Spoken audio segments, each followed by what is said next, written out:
And of course ಅದೆಲ್ಲ ಇದ್ದಾಗ ಈ ಸಾಲ ಮಾಡಿದ್ದು ಅಥವಾ ಇನ್ನೇನೋ ಮತ್ತೊಂದು ಅದು ಯಾವುದು ಕೂಡ ನೆನಪಾಗೋದಿಲ್ಲ. ಓನ್ಲಿ ಥಿಂಗ್ ಇಸ್ ಸಿನಿಮಾ ಚೆನ್ನಾಗಿ ಬಂದು ಜನ ಒಪ್ಕೊಂಡು ಅದನ್ನು ನೋಡಿದ್ರೆ ಆ ಕೊಡೋ ಖುಷಿನೇ later part commercial, of course commercial involve, but ಅದ್ರ ಜೊತೆಗೆ ಇದಿದೆಯಲ್ಲ ಜನಕ್ಕೆ ರೀಚ್ ಆಗೋದಿದೆಯಲ್ಲ. ಅಲ್ಲ, ಬೇರೆಯವ್ರು ನೋಡಿದ್ರೆ ಅನ್ಕೊಳ್ತಾರೆ ಇವ್ನು ಯಾಕೆ ಇಷ್ಟು ರಿಸ್ಕ್ ತಗೋಬೇಕಿತ್ತು, ಸಾಲ ಯಾಕೆ ಮಾಡ್ಬೇಕಿತ್ತು, ಕಷ್ಟ ಯಾಕೆ ಪಡ್ಬೇಕಿತ್ತು ಅಂತ. ನನಗೆ ಅದು ಕಷ್ಟ ಅಲ್ಲ. This is what gives me happiness. ನಂಗೆ ಇದ್ರಲ್ಲಿ ಖುಷಿ ಸಿಗುತ್ತೆ. ಅಂದರೆ we have come with that preparation. Mentally we are mind set ಹಂಗೆ ಆಗ್ಬಿಟ್ಟಿದೆ ನಮ್ಮದು. We are for this. ಈಗ ಆರ್ಮಿ ಅವರು ಹೋಗ್ಬಿಟ್ಟು ಗಡಿನಲ್ಲಿ ಆಗಬೇಕಾದ್ರೆ ನಾವು ಯಾಕಷ್ಟು ರಿಸ್ಕ್ ತೊಗೋಬೇಕಿತ್ತು, ಯಾಕೆ ಗುಂಡೇಟ್ ತೊಗೋಬೇಕಿತ್ತು ಅಂದರೆ ಅದು ಅವ್ರಿಗೆ ಇರ್ತಕ್ಕಂಥ ಪ್ಯಾಟ್ರಿಯಟಿಸಮ್, ದೇಶಾಭಿಮಾನ. ಅವರು ಹೋಗಿ ಏನಾದರೂ ಸರಿ ನಾವು ನಿಲ್ತೀವಿ ಅಂತ. This is our patriotism towards film. So whatever it is, ನಮಗೆ ಇದು ಇಷ್ಟ ಆಗೋದು ಇದರಲ್ಲಿ ಈ ವಾಟ್ ಎವರ್ ಹರ್ಡಲ್ಸ್ ಆಗಿರ್ಬೋದು, whatever it is for others, it is peace for us, it is enjoyment for us. We enjoy this. Course apart from this, ಜೊತೆಗೆ ಇದ್ರ ಜೊತೆಗೆ ಈ ಕಾಂಟ್ರವರ್ಸಿಗಳು ಕ್ರಿಯೇಟ್ ಆಗುತ್ತಲ್ಲ, ಸೊ ಅದಕ್ಕೆ ಏನು ಹೇಳ್ತೀರಿ ನಿಮ್ಮ ವರ್ಡ್ಸ್? ಅಫ್ಕೋರ್ಸ್ ನೀವು ಆಲ್ರೆಡಿ ಸುಮಾರು ಕಡೆ ಅದನ್ನು ಕ್ಲಿಯರ್ಫೈ ಮಾಡಿದ್ರಿ. ಈ ಕೆಲವೊಂದು ಸಾಲದ ಕಥೆ ಆಗಿರಲಿ, BMW ಕಥೆ ಆಗಿರಲಿ, ಮೊದಲು ವಿಡಿಯೋ ರಿಲೀಸ್ ಮಾಡಿದ್ದಾಗಿರಲಿ, ಇದೆಲ್ಲವೂ ಕೂಡ ಬೇಡದೇ ಇರುವಂತಹ ಒಂದು ಕಾಂಟ್ರವರ್ಸಿಗಳು. But still in a way cinema ಬಗ್ಗೆ ಒಂದು ಟಾಕ್ ಕೂಡ ಕ್ರಿಯೇಟ್ ಮಾಡುತ್ತೆ ಈ controversy, whether it is positive or negative. ಅಲ್ಲ, ಪರ್ಸ್ನಲಿ ನಾನು ಅದರಿಂದ ಆಗಬೇಕಂತ ಇಷ್ಟಪಡೋನಲ್ಲ. That is not my nature. But somebody ಅಂದರೆ has done it so that it will become a positive thing. ನಮ್ಮ ಜೊತೆ ಇರೋರೇ ಅಥವಾ ಗೊತ್ತಿರೋರೇ ಮಾಡಿದ್ರು ಏನೋ ನನಗೆ ಹೆಲ್ಪ್ ಆಗುತ್ತೆ ಅಂತ ಮಾಡಿದ್ರು. But to be honest, I am not that person who will utilise this. ಇವಾಗ ನಾನು ಒಂದು ಮಗು ಅತ್ಯಾಚಾರದ ಮೇಲೆ ಸಿನಿಮಾ ಮಾಡ್ತಿದ್ದೀನಿ ಅಂದರೆ ಇದೂ ನಾಳೆ ದಿನ ನನ್ನ ಮಗುಗೆ ಒಂದು ಅತ್ಯಾಚಾರನೇ. ಹೌದು, it will remain as a scar in our life. ನಾಳೆ ಬೆಳೆದಾದ್ಮೇಲೆ ನೋಡ್ತಾಳೆ ಅವಳು. ಇವತ್ತು ಯಾರ್ಯಾರಿಗೆ ಇದು ಅಜಯ್ ಬಿಟ್ಟಿದ್ನ ಅಂತ ಹಿಂಗೆ ತಲೆನಲ್ಲಿ ಬರುತ್ತೆ, ಏನೋ ಗಿಮಿಕ್ ಮಾಡೋಕ್ಕೆ ಬಿಟ್ಟ, ನಾಳೆ ಅವಳಿಗೂ ಬರುತ್ತೆ ಅದೇ ತಲೆಯಲ್ಲಿ. So as A father I will never take that step. ಅದು ಮಾಡಲ್ಲ ನಾನು. ಆಮೇಲೆ ಅದು ನನ್ನ ಮಗಳು ತುಂಬ ಚಿಕ್ಕವಳಿದೆ, 3 ವರ್ಷ ಆಗಿದೆ. ಅದು ಇವತ್ತು ಅವಳು ಬೆಳೆದಿದ್ದಾಳ, ಕಾರ್ ಇತ್ತು ಅನ್ನೋದು ನೆನಪು ಇಲ್ಲ ಅವಳಿಗೆ. ಬಟ್ ಅಗೇನ್ ಅದು ನೀವು ಹೇಳ್ದಂಗೆ ಅದು ಒಳ್ಳೇದಾಗತ್ತಾ ಕೆಟ್ಟದಾಗತ್ತಾ ಪಬ್ಲಿಸಿಟಿ, ನಾನು ಅದ್ರ ಬಗ್ಗೆ ವಿಚಾರ ಮಾಡಲ್ಲ. ನಾನು ಅದರಿಂದ ಆಗಬೇಕಂತ ಇಷ್ಟನೂ ಪಡಲ್ಲ. Cinema should reach by cinema. ನಾನು ಅಷ್ಟು ಆನೆಸ್ಟಿಯಿಂದ ಸಿನಿಮಾ ಮಾಡಿದ್ದೀನಿ ಅಂದರೆ ಅದನ್ನು ಆ ಆನೆಸ್ಟಿನೇ ಬಿಲೀವ್ ಮಾಡ್ತೀನಿ. ಅದೇ ಆನೆಸ್ಟಿಂದ ರೀಚ್ ಆಗಬೇಕು. ಯಾವುದರಿಂದನೋ ಗೆಲ್ತು, ಯಾವುದೋ ವಿಚಾರ ನಾಳೆ ಹಾಗೆ ಆಗುತ್ತೆ.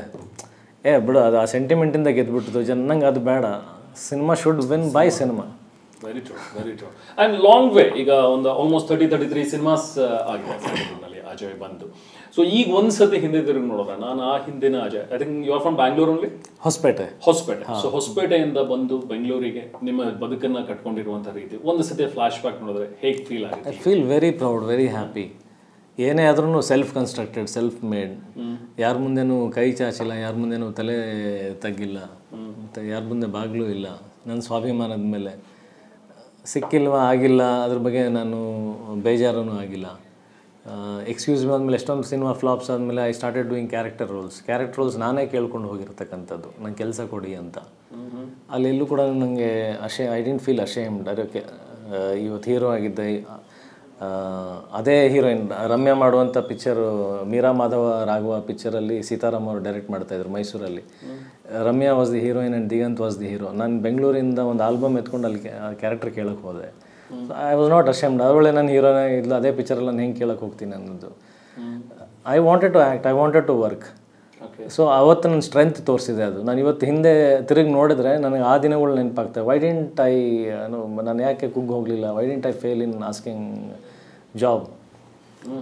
ಸೊ ನನ್ನ ಸ್ಟ್ರೆಂತ್ ತೋರಿಸಿದ್ದಲ್ಲಿ. ಸೊ ಇವತ್ತು ಕೂಡ ನಾನು ಏನೇನು ಸಾಲಾಗಿಲ್ಲ ಅಂದರೆ ನನಗೆ ಅದು ತೋರಿಸುತ್ತೆ. ನಾಳೆ ಬಿದ್ದರೂ I will go and act in serials. ನಾನು ಬೀದಿ ನಾಟಕ ಮಾಡ್ತೀನಿ, ಸ್ಟೇಜ್ ಮೇಲೆ ಆ್ಯಕ್ಟ್ ಮಾಡ್ತೀನಿ. ನನಗೇನು ಅದ್ರ ಬಗ್ಗೆ ಯಾವನೇನು ಅಂದ್ಕೊಂಡ್ರು ನನಗೆ ತೃಪ್ತಿ ಕೊಡೋದು ಆ್ಯಕ್ಟ್ ಮಾಡೋದ್ರಲ್ಲಿ. ಅದು ಎಲ್ಲಾದರೂ ಸರಿ. I have come to be an actor, not become a super star. Stardom comes if you are a good actor. ಅದು ಲೈಫ್ ಟೈಮ್ ನಿಮಗೆ ಅದು ಹಿಂದೆ ಹಿಂಬಾಲಿಸ್ಕೊಂಡು ಬರೋವಂಥದ್ದು if you are a good actor. ಒಂದಿನ ಮಿರಾಕಲ್ ಆಗ್ಬೋದು, 2 ದಿನ ಮಿರಾಕಲ್ ಆಗ್ಬೋದು, 3ನೇ ದಿನ ನಿಮ್ಮ ಒಳಗಡೆ ಆ ಬಂಡವಾಳ ಇದ್ರೇ ಆ ಸ್ಟಾರ್ಡಮ್ ನಿಮಗೆ ಲೈಫ್ ಲಾಂಗ್ ಕ್ಯಾರಿ ಮಾಡೋಕ್ಕೆ ಸಾಧ್ಯ. So I am an actor. I like where I get an opportunity. So ಹೇಗೆ ಹೊಸಪೇಟೆಯಿಂದ ಬೆಂಗಳೂರಿಗೆ ಬಂದಿದ್ದ ಹೇಗಾಯ್ತು? ಸಿನಿಮಾಗೋಸ್ಕರ?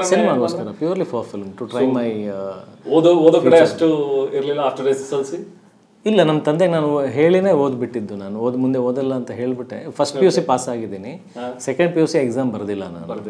ಬರ್ದಿಲ್ಲ. ಓಕೆ, ಅಂದ್ರೆ ಸಿನಿಮಾಗೆ ಹೋಗ್ಬೇಕು ಅನ್ನೋದು ಡಿಸೈಡ್ ಆಗಿನೇ ನಮ್ಮ ತಂದೆ ಟು ಡಿಸೈಡ್ ದಿಸ್ ಒನ್. ಅಂದ್ರೆ ಯಾಕೆ ಹೊಸಪೇಟೆ ಅನ್ನೋ ಇಲ್ಲಿ ಇದ್ದವರು, ಬೆಂಗಳೂರು ಅಂದ್ರೆ ಏನೋ ಒಂದು ಸ್ವಲ್ಪ ನೋಡಿರ್ತಾರಪ್ಪ, ಬೆಂಗಳೂರಿನ ಗಾಂಧಿನಗರ ಎಲ್ಲ ನೋಡ್ಬಿಟ್ಟಿರ್ತಾರೆ, ಸೊ ಹಂಗಾಗಿ ಬಹುಶಃ ಈ ಕಡೆ ಬಂದ್ರೇನೋ ಅಂತ. ಬಟ್ ಏನೂ ಗೊತ್ತಿಲ್ಲ ನನಗೆ ಬೆಂಗಳೂರು ಹೆಂಗಿದೆ, ಎಲ್ಲಿ ಏನಿರೋದು ಏನೂ ಗೊತ್ತಿಲ್ಲ. I just came to try my future ಅಷ್ಟೇ.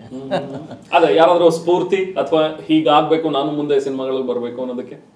ಅಲ್ಲ, I was dye hard fan since childhood for Amitabh Bachchan. ಇವತ್ತಿಗೂ ತುಂಬ ಇಷ್ಟ ಅಮಿತಾಬ್ ಬಚ್ಚನ್. ಅದಾದಮೇಲೆ ಆ್ಯಸ್ ಅನ್ ಆ್ಯಕ್ಟರ್ ನನಗೆ ಇಷ್ಟ ಆಗಿದ್ದು ಡಾಕ್ಟರ್ ರಾಜ್ಕುಮಾರ್ ಅವರು. ಸೊ ಸ್ಫೂರ್ತಿ ಅವರಿಬ್ಬರೇ ನನಗೆ.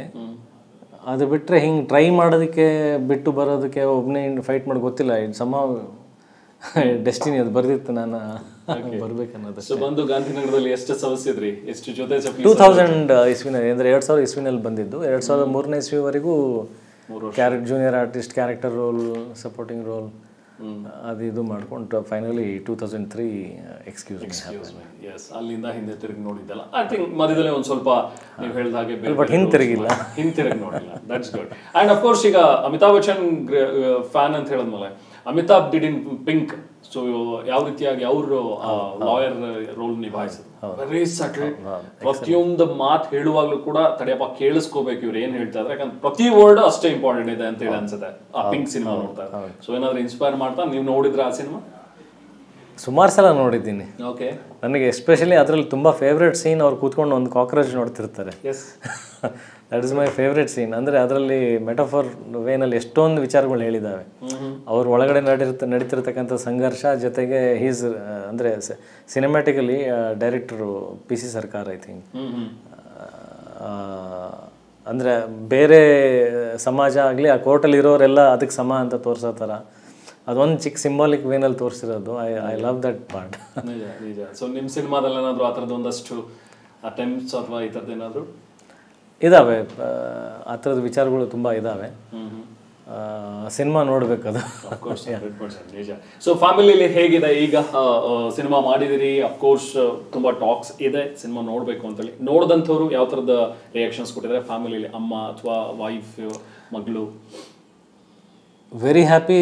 At the same time express ಮಾಡದೇ ಇರೋ ರೀತಿ ಎಮೋಷ್ನಲ್ಲು ಆದರು. ಅಂದರೆ ಆ ರಿವ್ಯೂಸ್ ತಿಳ್ಕೊಳ್ಳೋದಕ್ಕೆ ನನಗೆ ಒಂದು 20 ನಿಮಿಷ ಅರ್ಧ ಗಂಟೆ ಬೇಕಾಯಿತು. Because everybody took their space. ಅವ್ರವ್ರು ಒಂದೊಂದು ಮೂಲೆಯಲ್ಲಿ ಹೋಗಿ ಅವರು ಅಳ್ತಾ ಕೂತ್ಕೊಂಡ್ಬಿಟ್ರು. ಸೊ ಹಾಗಾಗಿ ಇವಾಗ ಏನು ಕೇಳಬೇಕು ಅಂದರೆ ಅದೇ ಹೇಳ್ಬಿಟ್ಟಿದೆ, ಮೂವಿ ಅವ್ರಿಗೆ ಕನೆಕ್ಟ್ ಆಗಿದೆ ಅಂತ ಹೇಳ್ಬಿಟ್ಟಿದೆ. ನನಗೆ ತಿಳ್ಕೊಬೇಕಾಗಿದ್ದು ಏನೇನು ಚೆನ್ನಾಗಿಲ್ಲ ಅನ್ನೋದು ಕೇಳಬೇಕಾಗಿತ್ತು ಅಷ್ಟೇ ನನಗೆ. ಅಫ್ಕೋರ್ಸ್ ಆ ಥರದ ಇನ್ಪುಟ್ಸ್ಗಳು ಇದ್ದಾವೆ. ಇಷ್ಟು ವಿಷಯ ಹಿಂಗೆ ಲ್ಯಾಗ್ ಹೋಗ್ತಾ ಇದೆ, ಆ ಥರ ಈ ಥರ ಅದೆಲ್ಲ ಹೇಳಿದೆ. ಅದೆಲ್ಲ ಲೇಟರ್ ಆನ್ ಬಂದು ಕರೆಕ್ಷನ್ಸ್ ಮಾಡಿದ್ದು ಇದೆ. ಸೊ ಇಂಡಸ್ಟ್ರಿಯಿಂದ ಹೇಗೆ ಹೆಲ್ಪ್ ಸಿಕ್ಕಿದೆ ಈಗ? ಅಫ್ಕೋರ್ಸ್ ರವಿ ಸರ್ ಬಂದು ಶಂಖ ಊದೋ ಮೂಲಕ ಅದನ್ನು ಲಾಂಚ್ ಮಾಡೋದು ಒಂಥರ ವಿನೂತನವಾಗಿ ಆಯಿತು. ಆ್ಯಂಡ್ ಬೇರೆ ಯಶ್ ಅವರ ಸಪೋರ್ಟ್. ಸೊ ಹೇಗೆ ಸಿಗ್ತಾ ಇದೆ ಇಂಡಸ್ಟ್ರಿಯಿಂದ support? Everybody is very supportive, everybody is very friendly. ಎಲ್ಲರೂ ತುಂಬ ಕನ್ಸರ್ನ್ಡ್ ಆಗಿದ್ದಾರೆ. ನನಗನ್ಸುತ್ತೆ industry is always been a great unity. But ನಾವು ಮುಜುಗರ ಪಟ್ಕೊಳ್ದೆ ಒಬ್ರಿಗೊಬ್ರು ನಾವು ಕೇಳೋದನ್ನು ಅಭ್ಯಾಸ ಮಾಡ್ಕೋಬೇಕು ಅಂತ ಅನಿಸುತ್ತೆ. ಅಪ್ರೋಚ್ ಮಾಡಿದಾಗ ಎವ್ರಿಬಡಿ ಈಸ್ ರೆಡಿ. ಯಾರು ಕೂಡ ಅಂದರೆ ನಾವು ಅಂದ್ಕೊಳ್ತೀವಿ ನಾವು ಇನ್ನೊಬ್ಬರ ಬಗ್ಗೆ ಕಾಳಜಿ ವಹಿಸಲ್ಲ. ಬಟ್ ಇಂಡಸ್ಟ್ರಿ ಆ ಫೇಸಲ್ಲಿದೆ. ಎಲ್ಲರೂ ಅವ್ರವ್ರು ನೋಡಿಕೊಂಡೇ ಮಾಡೋದು ದೊಡ್ಡ ವಿಷಯ ಆಗಿದೆ ಇವತ್ತು.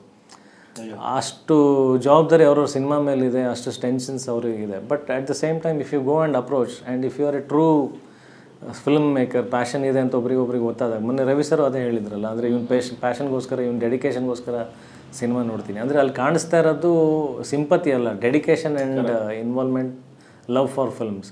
ಸೊ ಆ ವಿಚಾರಕ್ಕೇ ಯಶ್ ಅವರು ಬಂದಿರೋದು, ರವಿ ಸರು ಬಂದಿರೋದು. ಸೊ ಆ ಪ್ಯಾಷನ್ ಇಟ್ಕೊಂಡು ನಾವು ಹೋದರೆ ಇಂಡಸ್ಟ್ರಿನಲ್ಲಿ ಯಾರೇ ಆಗಲಿ ಒಬ್ರಿಗೊಬ್ರು ಹೆಲ್ಪ್ ಮಾಡೋದಕ್ಕೆ ರೆಡಿ ಇದ್ದಾರೆ. ನಿಮಗೆ ಒಳ್ಳೇದಾಗಲಿ, ಸಿನಿಮಾ ತುಂಬ ಚೆನ್ನಾಗಿ ಬರಲಿ ಅಂತ ನಾವು ಕೂಡ ಆಶಿಸ್ತೀವಿ ಅಜಯ್. ಆ್ಯಂಡ್ ಫೈನಲಿ ನಿಮ್ಮ ಸಿನಿಮಾದ ಒಂದು ಡೈಲಾಗ್ ಯಥಾ ಯಥಾ ಈ ಧರ್ಮಸ್ಯ, ಅದರಿಂದ ಕಾರ್ಯಕ್ರಮ ಐ ಥಿಂಕ್ ಸಿನಿಮಾದಲ್ಲಿ ಏನಾದರೂ you rest your case with that dialogue? ಇಲ್ಲ, ಅದಿನ್ನೂ ಕಂಟಿನ್ಯೂ ಆಗುತ್ತೆ. ಯದಾ ಯದಾ ಹಿ ಧರ್ಮಸ್ಯ ಗ್ಲಾನಿರ್ಭವತಿ ಭಾರತ ಅಭ್ಯುತ್ಥಾನಂ ಅಧರ್ಮಸ್ಯ ತದಾತ್ಮಾನಂ ಸೃಜಾಮ್ಯಹಂ ಪರಿತ್ರಾಣಾಯ ಸಾಧೂನಾಂ ವಿನಾಶಾಯ ಚ ದುಷ್ಕೃತಾಂ ಧರ್ಮ ಸಂಸ್ಥಾಪನಾರ್ಥಾಯ ಸಂಭವಾಮಿ ಯುಗೆ ಯುಗೆ. ಲವ್ಲಿ ಅಫ್ಕೋರ್ಸ್ ಯಾವಾಗ ಅವಶ್ಯಕತೆ ಇರುತ್ತೋ ಆ ಟೈಮ್ನಲ್ಲಿ ಖಂಡಿತವಾಗ್ಲೂ ಭಗವಂತ ಅವತರಿಸ್ತಾನೆ ಅನ್ನೋವಂಥದ್ದು ನೋಡೋ. ಸೊ ನೀವು ಮೊದಲೇ ಹೇಳ್ತಾ ತುಂಬಾ ಆ್ಯಂಡ್ ಧರ್ಮ ಅಂತಂದಾಗ I would like to say ಅಂದರೆ ನನ್ನ ಬಿಲೀಫ್ ಇಟ್ ಈಸ್ ಧರ್ಮ ಮೀನ್ಸ್ ಟ್ರುತ್. ಕರೆಕ್ಟ್. ನಾನು ಯಾವುದು ಅದನ್ನು ಧರ್ಮ ಅಂತಂದ ಕೂಡಲೇ ಜಾತಿ ಅಂತ ಹೇಳಲ್ಲ ಅಥವಾ ಯಾವುದೇ ಥರದ ಭೇದ ಭಾವ ಅನ್ಯತಾ ಭಾವಿಸಲ್ಲ. ಧರ್ಮನ ಹೋರಾಟ ಅಂತಿರೋದು it's for truth and justice. That is the true dharma ಅಷ್ಟೇ. ನಿಜ. ನೀವು ಮೊದಲೇ ಹೇಳಿದ್ರಿ ಒಂದು ಬ್ಯೂಟಿಫುಲ್ ಮಾತು, ಯಾರ್ಯಾರು ಈ ಟ್ರುತ್ ಮತ್ತೆ ಜಸ್ಟಿಸ್ಗೋಸ್ಕರ ಹೋರಾಡ್ತಾರೋ ಅಥವಾ ಯಾರು ಅದ್ರ ಜೊತೆಗೆ ನಿಲ್ತಾರೋ ಅವರೆಲ್ಲರೂ ಕೂಡ ಇನ್ಕಾರ್ನೇಷನ್, ಅವರೆಲ್ಲರೂ ಕೂಡ ಒಂದು ಅವತಾರ ಆಯ್ತು ಹಾಗೆ ಅಂತ. ಸೊ ಒಂದು ಒಳ್ಳೆ ಸಬ್ಜೆಕ್ಟ್ ಇಂದ ಸಿನಿಮಾ ತಂದಿದ್ರಿ. ಥ್ಯಾಂಕ್ ಯು ಸೋ ಮಚ್ ನಮ್ಮ ಜೊತೆಗೆ ಇಷ್ಟೊತ್ತು ಮಾತನಾಡಿದ್ರೆ. ಅಂಡ್ ಒಳ್ಳೇದಾಗಲಿ ಸಿನಿಮಾಗೆ. ಅಫ್ಕೋರ್ಸ್ ಖಂಡಿತವಾಗ್ಲೂ ಸಕ್ಸಸ್ ಕಾಣುತ್ತೆ ಸಿನಿಮಾ. ಇಂಥ ಮತ್ತಷ್ಟು ಸಿನಿಮಾ ನಿಮ್ಮ ಪ್ರೊಡಕ್ಷನ್ ಇಂದ ಬರಲಿ. Thank you. Very sweet of you Rahman. Thank you and thank you TV9. Thank you so much. It's our pleasure. Thanks.